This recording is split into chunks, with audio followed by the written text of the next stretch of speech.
major funding for KPBS Evening Edition has been made possible in part by Anderson Plumbing, Heating and Air, proud to support the mission of KPBS and privileged to serve San Diego clients. Anderson Plumbing, Heating and Air, helping homeowners maintain drain, heating, and cooling systems since 1978.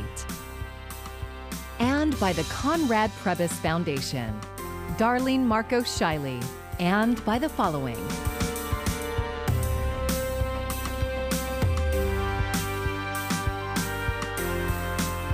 And by viewers like you. Thank you.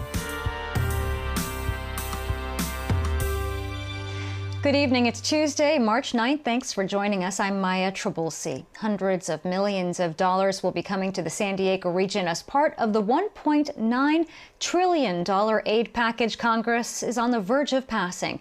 The House is expected to vote on the American Rescue Plan tomorrow, with President Biden signing it into law soon after that. It includes $1,400 checks for many Americans, $300 a week in unemployment assistance, help for small businesses, as well as funding for local governments, schools, and vaccines. KPBS reporter Matt Hoffman breaks down where that local funding will go. This relief package will preserve jobs, avoid salary cuts, and ensure employees will continue to provide vital services. San Diego Mayor Todd Gloria says the city alone is expecting around $300 million in federal aid. It seems much more likely that we will not have to close a $150, $200 million budget deficit, but instead we'll be able to look at preserving services during this recession and potentially providing additional relief. Gloria is hoping to spend some of that money to keep essential services that have been stretched thin running, like trash pickup. We can build back better than we were before, and that will be our goal. While the federal stimulus package does include money for small businesses, Gloria is hoping to provide them some relief too. Right now, what we need all the small businesses, we need the government to step more out. Javier Jimenez owns 7 Cafe off 7th Street in downtown San Diego. He says with nearby businesses having employees work from home plus pandemic restrictions, it's been tough. My kids, my son, they help me. They don't charge us 1 penny, and I don't get no money. So right now, the money that we get is to half pay the bills, half pay the rent, and they just keep open. He did get some federal PPP money last year, but says it's confusing with local, state, and federal grant programs. Have one specific link for that. The stimulus package will also add another $30 million into the county's small business relief fund. I think now we'll have a different series of initiatives that will be more geared toward recovery from COVID than response. We're going to do a series of public workshops. San Diego County Board of Supervisors Chair Nathan Fletcher says officials are still trying to determine how much their allocation will be, but says it will have to pay existing bills first. It's costing around $10 million per day to respond to the pandemic. Then they can look to see where the money is best needed countywide. I recently talked to a brewery, a small business, and they said, that the state amount, cut off at $2.5 million in revenue, and we had $2.6 million in revenue for the year it covered. Well, as we find gaps like that, then how can we do very targeted things to kind of fill in those gaps? Part of the $1.9 trillion federal package includes stimulus checks for Americans that President Biden says could be sent out as early as next month. Matt Hoffman, KPBS News. San Diego County is inching closer to red tier territory, which would allow more businesses to reopen. But for now, we're still in the most restrictive purple tier. Today, the state updated San Diego's adjusted case rate to 8.8 COVID-19 cases per day per 100,000 people. That's an improvement from last week. But to get to the red tier under the current guidelines, the county has to have a case rate no higher than 7. More San Diegans are getting the single-shot Johnson & Johnson vaccine, and that includes those staying at the convention center. Today and tomorrow, San Diego firefighters and lifeguards will be giving the latest COVID-19 vaccine to all convention center residents and staff. Supervisor Nathan Fletcher says the single-dose vaccine is a good option for this group. We want to prioritize that vaccine for those hardest to reach, the most underserved, those with whom 2 doses could provide a challenge, and that includes the unsheltered residents here at the convention center. With no events over the past year, the convention center was repurposed as a shelter. That will end later this month when everyone is relocated to other venues. Heads up if you have vaccination plans at the Mar Fairgrounds. Due to a shortage of vaccine, the Superstation site will be closed this Friday through Sunday and will reopen Monday, March 15th. Those with appointments at the Scripps site are being rescheduled automatically through the My Turn online booking system. And we're tracking the latest developments at kpbs.org. Just go to our homepage and then click on the Vaccines tab to find clinic locations, as well as links to make an appointment. Violent crime has gone up in a number of big cities across the country during the pandemic. KPBS investigative reporter Claire Tregeser says that's been true in San Diego County cities as well. San Diego saw a 1.7% increase in violent crime in the last year. Murders ticked up by 5 and aggravated assaults rose by about 300. Robberies and rapes were down. The numbers were presented to the San Diego City Council. Police said overall, crimes are down 8%, mostly because thefts and burglaries are down. During the presentation, Adina Wadi, a resident of San Diego City Council District 3, said the decrease in crimes citywide should be taken into consideration when determining the next police budget. So I hope that as you go into this budget cycle, you continue to think about what kind of things we can do to prevent crime. That does not involve adding more officers on the streets. Those comments were echoed by Councilman Sean Elo Rivera, who represents areas such as City Heights. He said he would like to see more investment in childhood programs that can help prevent crime in the long term. Holistically thinking about taking care of our community, loving our community, providing opportunity and hope will make a safer community here in San Diego for everyone, and hope that we can lean into those efforts just as much as the more direct ways that we deal with interrupting criminal activity. Other cities in the county experienced similar trends according to crime records obtained by KPBS. Violent crimes increased by between 1% and 50% from 2019 to 2020 in Oceanside, Chula Vista, Coronado, Escondido, and La Mesa, with every city except Coronado seeing an increase in murders. Coronado had no murders in either 2019 or 2020. Violent crime was down in Carlsbad by 7% and National City by 4%. The other cities have not yet provided records to KPBS. Claire Tregeser, KPBS News. Not guilty. That was the plea today by a former La Mesa police officer at the center of a controversial arrest. Matthew Davis is charged in connection with the May 27th arrest of Amari Johnson, which was captured on video near the Grossmont Trolley Station. It sparked condemnation in the wake of the in-custody death of George Floyd in Minneapolis. Davis faces a felony charge of filing a false report and faces up to 3 years in state prison. Johnson was initially contacted for smoking in public, then later arrested on suspicion of assault on an officer. Charges were later dropped. And jury selection started today in the trial of Derek Chauvin, the former Minneapolis police officer is charged with the murder of George Floyd, whose videotaped death sparked global outrage. More now from reporter Camila Burnell. Good morning, members of the jury panel. Derek Chauvin, wearing a gray suit and black mask, sits next to his defense attorney taking notes as potential jurors for his trial are questioned. Did you see a video of Mr. Floyd being arrested by the Minneapolis Police Department? Oh, yes. Video of George Floyd's arrest shows Chauvin, then a Minneapolis police officer, with his knee on Floyd's neck for nearly 8 minutes. Floyd's death led to widespread protests against police brutality and racism. Chauvin was fired and charged with second-degree unintentional murder and second-degree manslaughter, to which he has pleaded not guilty. However, during trial, charges in the normal course might be added to or subtracted from these charges. This including a charge of third-degree murder that the prosecution hopes to get reinstated.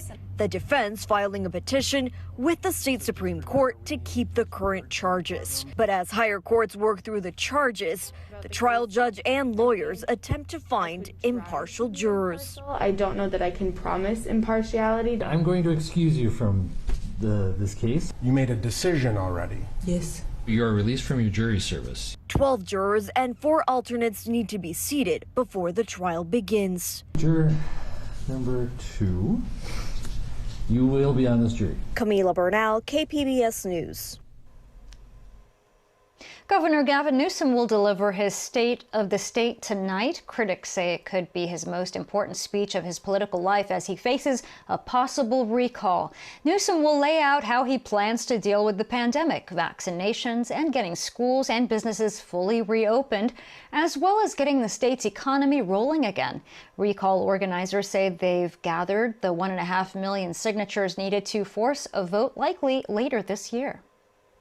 When the pandemic hit 1 year ago, many home-based childcare providers saw their businesses fall apart overnight.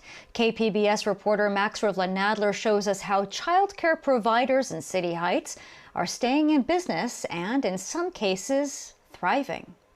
Last March, Somali immigrant Safiya Jama saw her home-based childcare business in City Heights fall apart. When the pandemic hit, children were kept home. Their parents couldn't pay for care anymore, and Jama's own revenue dropped precipitously. The year ago pandemic, when it started, it hit us, especially me, it hit me hard. I lost a lot of kids, a lot of families who couldn't keep their jobs. That's when a coalition of local groups, including the Horn of Africa, the Chicano Federation, the International Rescue Committee, the YMCA, and SDSU, stepped up. They launched a pilot program meant to keep these vital local institutions alive, during a time when many essential workers in this immigrant neighborhood still had to go into work. Abdul Rahman Ibrahim, the senior child care program coordinator at the International Rescue Committee, explains the pilot program was not only meant to help support the businesses financially, but with other support like marketing and bookkeeping. The lifeline for our underserved communities. Between March and July 2020, more than 9,300 licensed child care providers went out of business in California, with home-based child care providers like Safiya Jama's representing 80% of those closures. But none of the 15 businesses that reopened to children last spring and took part in the 12-week training program had to close their doors.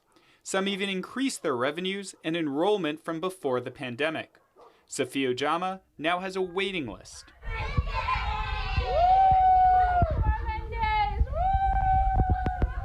She thinks the most valuable assistance she received was finding ways to connect with the larger immigrant community and being made aware of funding opportunities for immigrant childcare providers.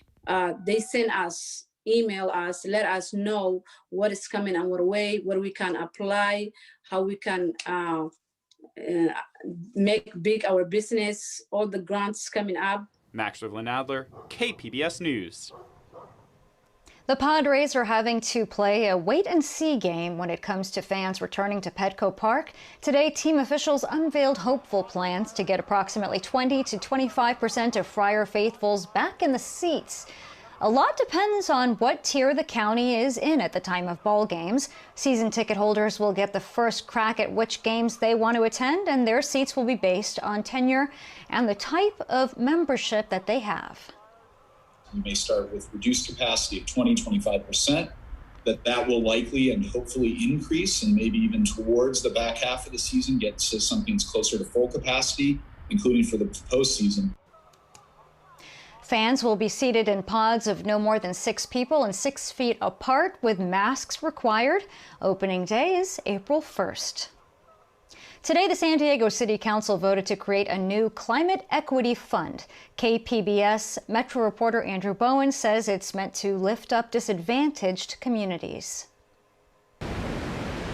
Climate change is already disproportionately impacting low-income communities of color, which often suffer from extreme heat and poor air quality. They also tend to lack parks, safe streets, and other amenities that make neighborhoods more livable in a warming planet. The new Climate Equity Fund would dedicate a portion of the city's tax and fee revenues to make up for those deficits. Councilmember Vivian Moreno proposed the fund. The lack of investment by the city of San Diego has had a domino effect in other public and private investments within these areas, including insufficient access to goods and services. The city will use environmental, health, and economic data to determine which neighborhoods can receive money from the fund. Most of them are south of Interstate 8, as seen on this map in blue. Councilmember Sean Elo Rivera said those communities were victims of racist government policies like redlining. The discrepancies we see were intentional. People, decision makers in similar positions to what we are in today, made intentional decisions to set these communities back. Councilman Moreno, I am very, very appreciative that you are taking this affirmative action to put these communities forward. The fund is expected to receive $4.8 million in the next budget year, which begins July 1st. Andrew Bowen, KPBS News. Body, mind, and spirit, an indivisible combination that is the cornerstone for holistic wellness. I recently paid a visit to a local health center to find out more about how the local urban Native American community has been uniquely affected by the pandemic. Ruben Leva pours kernels of dried corn from a small pouch. It's an offering to honor the land at the San Diego American Indian Health Center, turning in each direction for the 4 phases of life, from children to elders. Danso, that means hello in the Apache language. I am a Chiricahua Chinde Apache. He's a member of the board of directors at this clinic in Bankers Hill. And I stand here honored and humble to speak to you on Kumeyaay land. Started in 1979, the clinic provides a hub of services for patients that are made up of 33% Native Americans. Leva says the clinic represents so much more than that for the urban indigenous community. The urban community is different than the tribal community because many of us here in the urban areas may not be traditional to these lands. And so we rely on places like San Diego American Indian Health Center to establish networks of support within the community. In order to understand how COVID-19 has impacted Native Americans, Leva offers some historical context. Dating back to 1519, when Hernan Cortez entered the Americas, he came across Montezuma and the Aztecs. And from that point forward, we've been battling diseases. He says Native Americans born into historical trauma want to acknowledge the harm committed against them, but can use the struggles of the past to turn into positive outcomes, including the fight against the latest pandemic. I get a little choked up about it. Ronnie Whitehorse is an RN here and a member of the Navajo Nation in Arizona, which has been hit hard by the pandemic. But we can't go back, without endangering a lot of people. She shares real concerns of members on the reservations because of lack of supplies or medicine. So having this vaccine here and the ability to give it out is really, really huge for us. But even with the availability of the vaccine, Whitehorse faces resistance when calling on patients to come in for their shots. We don't have a good historical history with the government. So that's the basis of a lot of our mistrust. I can imagine how people would say, now wait a minute here. Health Center CEO Kevin LaChapelle says the organization is built around the patient, with Native Americans serving Native Americans, which helps build trust. Another beautiful day to be Indigenous on Turtle Island. The clinic uses social media to engage urban members with classes and cultural activities. A cloth type of moccasin is really easy. When it comes to vaccination hesitancy, LaChapelle says patience is paramount, but social media has helped on that front too. So one of the things we did to counter it, which was really amazing, is some of our board members that are elders, they said, you know what, when I get mine, I'm happy to do it on video and give a message and show that I'm doing this because I believe that we have to protect each other. That helped a lot. One of those elders is Randy Edmonds. I'm from the Kiowa and Caddo Nations of Oklahoma. Edmonds received both COVID-19 vaccinations, his visits documented and posted on Facebook to encourage the community to follow suit. So they could understand that this elder would like to continue living and wants to take the shot to make sure that that happens. A survivor of the residential program and later relocated to California by the Bureau of Indian Affairs. In history, we have been lied to. We have been disenfranchised. By that, we begin to lose traditions. We begin to lose our language. begin to lose our history.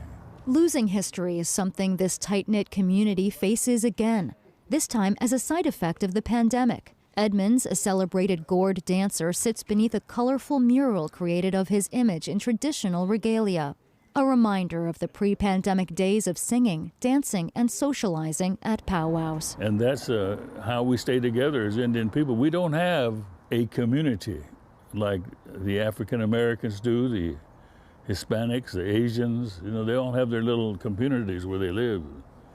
Indians don't have that. We're scattered all over San Diego. And while social media has helped to keep the community connected with traditions, the pandemic still impedes the conveying of important generational knowledge. Ruben Leyva says some objects and ceremonies are too private or sacred to be photographed, filmed, or shared online. We don't have a tremendous documented, written explanation of our customs and culture. Those are delivered and have been since time immemorial, verbally and in person. And like all challenges of the past, I miss seeing him. That the urban Native community has endured and overcome. It doesn't feel right. During this pandemic, it's the time spent apart that hurts the most. And the San Diego American Indian Health Center is also open to non-Native American patients from underserved communities.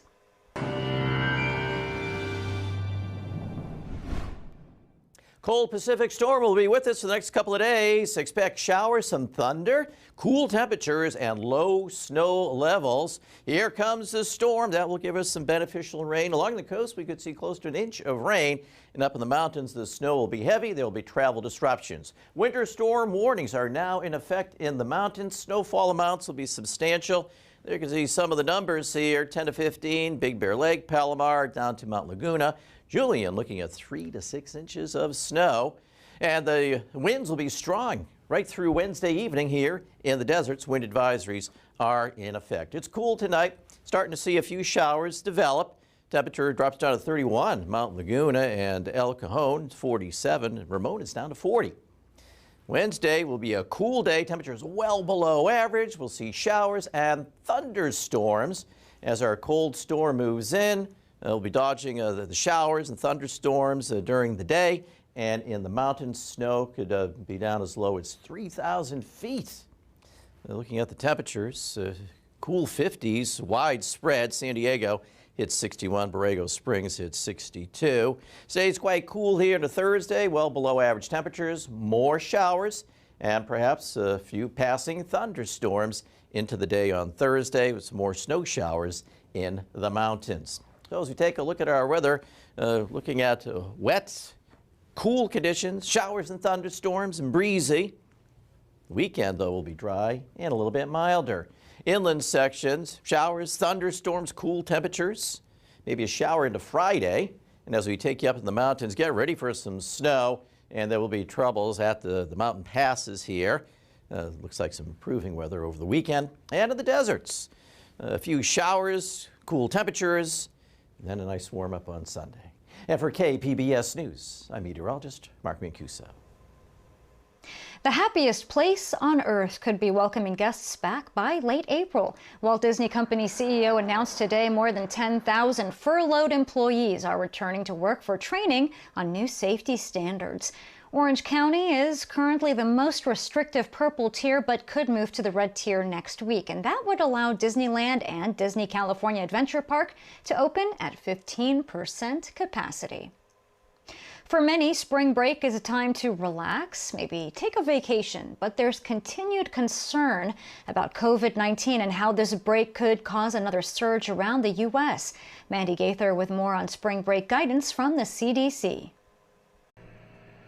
After a year of being cooped up, many may be eager to seek solace in a spring break trip. It's exactly what some officials and public health experts are concerned about. We are very worried that there's going to be a convergence of people here and a real problem in the aftermath. In favorite destinations like Miami Beach, cheap flights and discounted hotel rooms are making the area even more appealing despite the pandemic, forcing some leaders to brace for what may come. It's really the bars and those other kinds of gatherings that might become the kinds of super spreaders that I think we saw a year ago.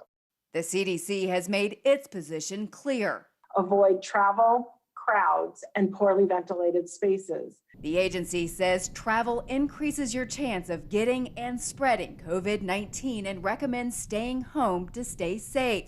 If you must travel, the CDC says to get vaccinated if eligible and wait 2 weeks after a second dose. Get a viral COVID test 1 to 3 days before travel and keep a copy of those test results with you in case it's needed. Don't travel if you test positive for COVID-19. Check travel restrictions before you go and continue to take the same health measures. Wear a mask, avoid crowds, stay at least 6 feet away from others, and wash your hands. For Health Minute, I'm Mandy Gaither. I'm Judy Woodruff. Tonight on the NewsHour, COVID relief. President Biden's pandemic aid bill is one step closer to becoming law. Coming up at 7 after Evening Edition on KPBS. And here's a look at our top story. Mayor Todd Gloria says he wants to use $300 million federal relief dollars to jumpstart San Diego's economic recovery and provide help to its most vulnerable residents. Gloria also wants to protect core city services and provide aid to small businesses. He also wants to make sure to vaccinate underserved communities. You can find tonight's stories on our website, kpbs.org. Thanks for joining us. I'm Maya Trabulsi. Have a great evening. Major funding for KPBS Evening Edition has been made possible in part by Anderson Plumbing, Heating and Air, proud to support the mission of KPBS and privileged to serve San Diego clients. Anderson Plumbing, Heating and Air, helping homeowners maintain drain, heating, and cooling systems since 1978. And by the Conrad Prebys Foundation, Darlene Marco Shiley. And by the following.